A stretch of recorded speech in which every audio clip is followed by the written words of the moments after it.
Hello and welcome again to our Revenue Radio. This is Jeff Dance. We are powered by Kassouf and Company, Kassouf Healthcare Solutions, where we enhance the business of medicine. Our Revenue Radio is designed to help you as the practice manager or practice owner, physician, maximize your revenue in your practice and in your business. Today, it's great to have Marti Sandifer back with us. Marti is the Director of Revenue Cycle Management. Marti, good to have you here. She's our Revenue Cycle Manager at Kassouf Healthcare Solutions. Today, we're going to be discussing a topic that is kind of confusing to a lot of folks, but we know it's really important. It's the aged AR dilemma. AR, the accounts receivable side of the business and revenue cycle. Marti, it's great to have you here. It's great to be here. Good. Tell us or explain a little bit about the aging AR report, the process, how it's structured, why it's so important, and then we'll get into a few more details and maybe pull out our slide rules and calculators and do a little math later on. So go ahead, tell us why this is so important as a topic. Well, I guess the first reason that it's so important is that we want our money and we want it now, right? That's right. So the sooner the money gets in the bank, the better. That So time value. That is the number one reason that we want it.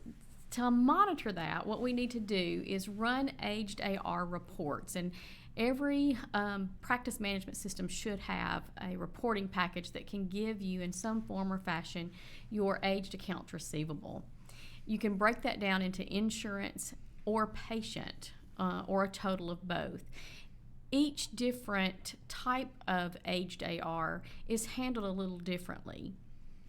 The patient AR, and I don't know that we'll focus too much on that today. We'll mainly talk about insurance AR, but the patient AR is perhaps the most difficult for practices to navigate their way through because the physicians have such a personal relationship with their patients, and those that are sometimes have difficulty in paying, physicians are more likely to either adjust that off as a courtesy or charity AR, set up payment plans. It's a lot more of a manual process. But let me interrupt you. Yes. It's still the responsibility of the practice to collect that, recover it. It's still part of the patient's responsibility to pay that. It is, and it's. I think it's the hardest for the practice to navigate their way through. And the best thing I can say about patient AR is to set your expectations when the patient walks in the door. Be prepared. Run your eligibility checks. See what their benefit coverage covers, what their benefits cover. Know what the patient's out-of-pocket will be before they get there. Do they have a deductible? Have they met that deductible? And those type of questions. And then when the patient even calls or we do a reminder call, remind them, be prepared to pay for any copays or deductibles. When they walk in the door, you can say, for today's visit is going to be out-of-pocket for you, $75 is your copay, $65 is your copay. How would you like to pay for that? And you set that expectation up front. Once a patient gets out of the office, you are a lot less likely to collect from them. You are 90% able to collect while they're there, and then it goes down from there when they walk out the door. So setting expectations and being prepared. Know your patient base, know who their payers are, and know how to read those eligibility checks. Mm-hmm. So that's the biggest thing for patient AR. And that takes a lot of training up front, doesn't it? Absolutely. At the front desk. Yeah. Every practice management system's eligibility check works differently. Some you can run based on appointments up to 2 to 4 days in advance. Reading those eligibility checks and what the payers send back to the practice, you really need to know what to look for. Mm-hmm. And we try to very much so to help our clients navigate that and understand how to read those responses they get back from the payers. Now, is that, I'll call them the front desk person, are they looking at this report that has the 0 to 30, 31 to 60, those buckets that are broken out and seeing it by month? And is that what they're looking at? No, most practice management systems will, at the check-in or from the appointment scheduling system, when you arrive, that patient will bring up their demographics. Most of them have a patient balance on there. A lot of my practices that I work with, they have notes that they put on, and so they know that if this is they've had trouble getting in touch with a patient, or they need updated insurance information, they'll communicate via messages. But most practice management systems will tell you what the patients owe if they have an outstanding balance, and most will prompt for a copay. If they don't, preparation can be made utilizing your back office and some type of reporting. I know we do that for several of our clients. Yeah, I understand you've developed a kind of a tool, if you will, which really is developed into a customer service interaction, if you will.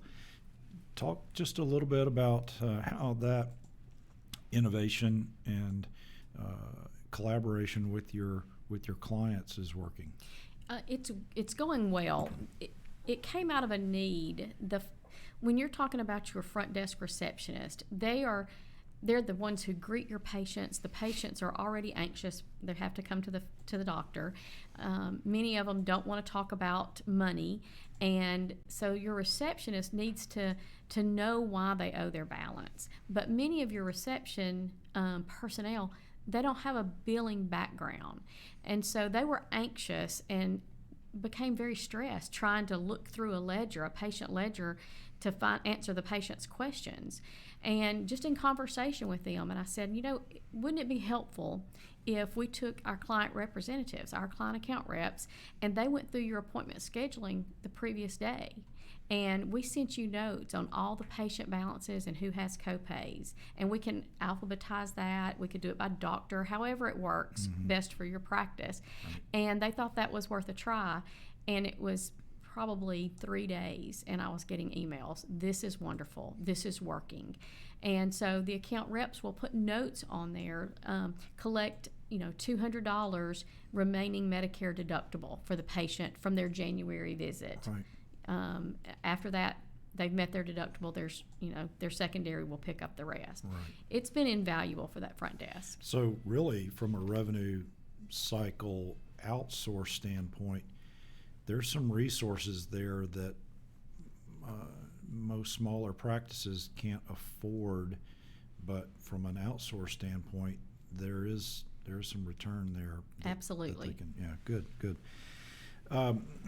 So from a management standpoint, as you're looking at aged AR, and we do get into those buckets, and there's kind of that Marti factor I've heard about, that what you're really, how you approach that and the way you look at that landscape on that report. Help us understand what you're looking for as you see all of those numbers moving across, from month to month, and then down the time buckets. Give us some understanding of how to read that and what to really analyze. Sure. So your aged AR reports need to be run, first of all, by date of service. Okay. A lot of your insurance follow-up personnel will argue, I don't want to know from date of service, I want to know from the date of responsibility. So if they're following up on a secondary, they don't want to know that it's 180 days. They want to know it's only been in my bucket for 30 days. My argument to that is that's nice to look at just for you to know, but that money is still 180 days old. So is that responsibility date, is that a claim date, or is that just when it changes financial class? That is so there's the date of service, the date services were rendered, and hopefully that claim is filed to the insurance carrier the next day. Right. Okay, Yep. or the next business day. Right. So you don't have a large lag time there. Right. Then, depending on your payer, when they get the claim, and of course you want to do everything you can to make sure that claim is clean when it goes out the Right. door, which is a whole nother topic. But if they get a clean claim and it's adjudicated, based on the payer, most will be 7 to 21 days to pay those claims. And so you need to make sure you're getting those out. once that's done, if say your primary payer pays, then the responsibility then goes to the secondary. And so that's kind of a changing that financial class, if you will, or changing responsibility. So if you have, for example, Medicare primary, Blue Cross secondary, I've worked in practices before where those were two different follow-up personnel, staff members. And so Medicare, they may have gotten a claim that wasn't clean and they had to send in a reconsideration, and so the payment was a little delayed. And then when it hit Blue Cross as the secondary, it may only have been there for a couple of days, but if it took 3 months to get that appeal or payment from Medicare, the claim is still that old. But your Blue Cross follow-up person doesn't want to feel like their claims are that old. So I do run them both ways, because I do need to see how fast each individual is getting those claims paid. Yeah, and that's a super point there, in that you're not trying to find fault in someone that works with and for you. It's a matter of having the proper controls and understanding what the information is saying to you, so that you can make the right decisions. That's exactly right. And even if something gets old or ages in a bucket for a while, you need to understand why. Why is it getting that old? That's not, of course, to place blame. It's to get help. And write-offs, and I guess once it moves to collections, where do you see that occurring in the AR report? So different type of adjustments or write-offs. There are contractual write-offs. So you have your charge, and then you have your payer's allowed amount. You cannot balance bills, what that's called, the difference between your charge and the allowed amount. So that's a contractual adjustment. And so that is written off depending on the payer and your practice management system. Some can write that off at the time of the charge, which is great, because then it's off your books. You're not going to get that money. That is also kind of a tedious task to go in and keep up with those. So most just wait until the remittance comes in from the payer, and then the payment is applied, the adjustment is taken, and then the responsibility is either moved to a secondary, tertiary, or to a patient balance. Well, we could follow that down a rabbit trail into the what to ask for when you're selecting a practice management system. Very and how much you so. like to see your reports run and such. I know you run off of, you've told me, 11 different systems? I have used about 11 different systems over the course of my career. Currently using 8 different ones. It's certainly a matter of what you want to see on a report, and can that system function. What are some rules of thumb then in that AR report? What are some rules of thumb that you really kind of look for, again, as you're analyzing? So especially when we receive a new client, the first thing I want to do is run an insurance aged AR report to see where the money is. I run that report by payer, and my goal for all AR is for that 121 plus bucket. Anything over that should be less than 10%. That's my goal, less than 10%. If it's less than 15, that's kind of a B minus, C plus in my book, but let's get that to 10 and below and keep that below 10. So I run that by payer, and I look specifically first at the payers with short timely filing guidelines. Your United Healthcare. You got to prioritize somehow. Absolutely. So the first thing is to look at your payers with the timely filing and see what is getting near timely filing. Get those out the door, because if you can get them out the door and have them adjudicated, then if something is wrong with them, you do have your corrected claims time. It gives you a little breathing room. And so that's the first priority.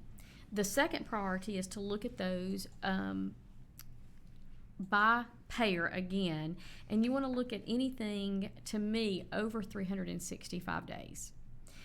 The reason is your Medicare, your Medicaid, our Blue Cross of Alabama, on those 3 particular, which are our largest payers, you have 365 days from the date of service to get that claim in. So I look at anything over that for those 3 payers to make sure, have those been adjudicated? If they haven't, as much as you try and cry and plead and beg, you're not going to get those paid. You really missed that window. You've missed it. Right. And the best thing you can do at that point, for the sake of everyone, is to bite the bullet and just adjust those off, because you will not get paid. Right. And as the billing manager, you certainly want the business owner, the physician, to bless that. Absolutely, absolutely. We will adjust off nothing, especially like that, that is a large balance, without quantifying it and saying you have $10,000 in Medicare claims from 2 years ago that, for everything that we can tell, Medicare never got these claims. So being realistic, yes, you see that 120 bucket, and you go, oh, how are we ever going to get this? Not all is lost. No. It just takes some elbow grease on the revenue cycle team. It does. And really getting in there and figuring out, again, that prioritization. That's right. But we also have to be realistic that that's hard money to get. It's very hard money to get, because most of the claims that have been adjudicated have been, if they're still on the books, then there's a problem with them somewhere. And at that point, you probably need to run another report, which is for zero pays, is what we call. I've had people. I talked about zero and low. It kind of runs together, and then you're supposed to be looking at. Zero pays are some of the most important payments, if you will, to a business, because that's telling me I'm not going to pay you. But what it also tells me is, why are you not paying me? Right. And if I know why you're not paying me, then I can answer your question. And at that point, so you go after those first. What is out there that's been adjudicated that is still sitting in a time frame that we can get money, and let's go after it. Right. Sort those by denial reason, your remark codes. Sort them, first of all, of course, by payer, and then by that denial. See if there's a pattern. Yeah. Because it could be something as easy as an office visit with an internal procedure that's bundled. Right. And so that, you're not going to get paid for one of those. You get those off, but you provide that feedback to the providers. Well, let's switch gears for a moment here and kind of get into some of the metrics that we see. There's the gross collections. We're meeting with clients, you meet with staff, whoever, and that word collections jumps up. Well, is that what I charge? Is that what I get? Is that what I've sent over to a collection agency? How do we handle that semantics with that word collections? And then now we got gross collections. What is that? How do you calculate that? So your gross collection is basically, and usually you define a time frame. We do this monthly. So we just closed the month of February. So for the month of February, for all the payments that we took in, we take that amount and divide it by the charges that we put on the books during that same time frame. Okay, so the charge is the denominator and Yes. Yep. Payments Make divided sure by, our long divisions yes, right look. here. Yep. I didn't know there was going to be a pop quiz. Yeah, so that charge goes into what was actually collected, which Correct. will give you a percentage. That's your gross collections. Okay, and that's going to be typically lower than the net collection, and why is that? Because in your net collection, you take your charge amount that you put on the books in that time frame, and then you take your adjustments, your contractual adjustments, and that is money that you could not collect anyway, right. And you subtract that from your charge amount, and then you take that number and divide it into your payments. Right. So then that brings really the net collection is what I'm supposed to be getting for you. That's correct. To begin with, That's it's not correct. always 100%. It's not. You've got that payer. There are and timing insurance, issues, for charges that you put on the books. If you're a surgeon's office and the last 3 days of the month happen to fall on your surgery days, there's no way to get those paid. Right. And so your charges will be up, but your payments and adjustments may have not been realized for those yet. Right. And if you have charges that go in at the end of the month, Correct. you're never going to see that Right. unless you're a cash business That's that right. day. So then we look at, all right, how many days is my money sitting out there, or how fast am I turning it, I guess is the other way to say it. So on the AR days, is that looking at over a full year or the last month? How do you typically structure your calculation on AR days? You can do it over a year, 6 months. The general rule is 3 months. And so Okay. you take the number of days in the last calendar 3 months. You use that for your calculation. And your goal, our goal overall, is less than 32 days. Okay. Now, based on the type of specialty that you are or type of practice, that will vary Right. from time to time. Things that also add into that factor is how fast the charges get put on the books and out the door. Right. And so if you have a physician who likes to hold charges, then that's going to drive those days up because it's going to take longer to get. Those face sheets that come back, Yes. yeah, you got to track them down. Then you've got to get the demographics and such. Yeah. Yes, the key word is automate. As Right. many things as you can automate. Right. As you staying up on things, we've got this surprise billing situation going on. That's new legislation. What else are you seeing that's kind of new? Maybe payer, not necessarily calling out payers, but some things, trends that you're seeing that are affecting AR right now. Well, the most recent, I just had a couple of emails on this. Last year, all of the COVID vaccines were billed to Medicare, what we call red, white, and blue, your traditional Medicare, right. even if a patient had an Advantage plan. So even if they were covered by Blue Advantage or Aviva Medicare, Cigna Health Springs, you still filed your vaccine, your COVID vaccine, to red, white, and blue traditional Medicare. That changed January 1 of this year. And but we are seeing not all Advantage plans have gotten that memo yet. Right. And so we're seeing some denials on those. And that takes contacting your payer rep if you have one, contacting the payers, providing them with the information from CMS. Sure. And so that's one of the most recent ones that I see. Yeah. Is any of that going to the patient and then the patient flooding the calls? No.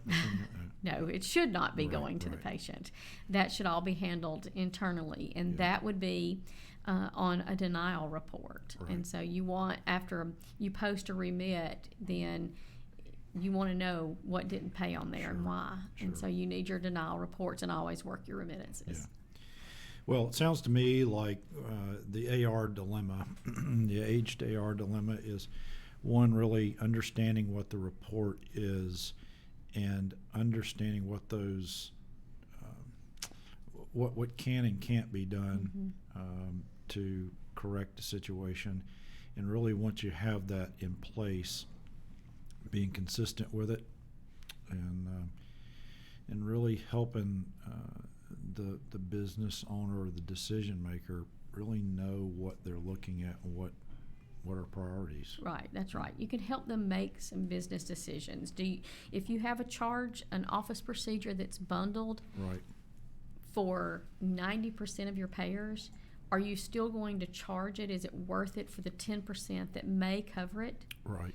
And that's not a decision I will make, but it is information I'll present and let that business owner know that. Because if you're putting that charge on the books and you're not going to get paid for it, you're inflating your charges a little bit. Yeah. So it could possibly a lot depending on the procedure. So you just have to educate I educate providers, office staff, and then I try to continually educate my staff and have them educate me as well on what they're seeing. Right. Good. Well, what are the last pearls of wisdom before we sign off for today from revenue cycle land that Marti wants to impart to the audience? Well, if I could say anything, it would be clean claims, make sure that you've done everything to pre-scrub those claims and that you get the information out the door clean. You'll get paid faster. That's on insurance money. On patient money, set expectations and educate your employees. Great. Collect money when the patient's in the office. Great. Well, Marty, thank you so much. I know this is just the tip of the iceberg as we deal with a really complex part of our business. And thanks for helping us get started on that and thinking a little more clearly about how we look at that aged AR report and all that goes into it and all the background calculations and such. I hope we haven't overwhelmed anyone today, but I think it's good practical reminders and advice. So again, thank you for being a part of It's my Revenue pleasure. Radio. Enjoyed To our it. listeners, thank you for being a part of Revenue Radio, being back with us today. This is Jeff Dance. We're powered by Kassouf and Company. Kassouf Healthcare Solutions, where we enhance the business of medicine. We hope to have you back soon with us as we explore other topics that practical information and tools that can make your business in healthcare maximize to its fullest potential. Thank you and have a great day. Thank you for tuning in to the Kassouf Podcast Network. Resources for today's episode are linked in the episode notes. Thank you to our producer, Russ Dorsey, and for Kassouf for powering this podcast. Be sure to stay up to date on new episodes and more information about today's episode by following @KassoufCo. Until next time, thanks for tuning in.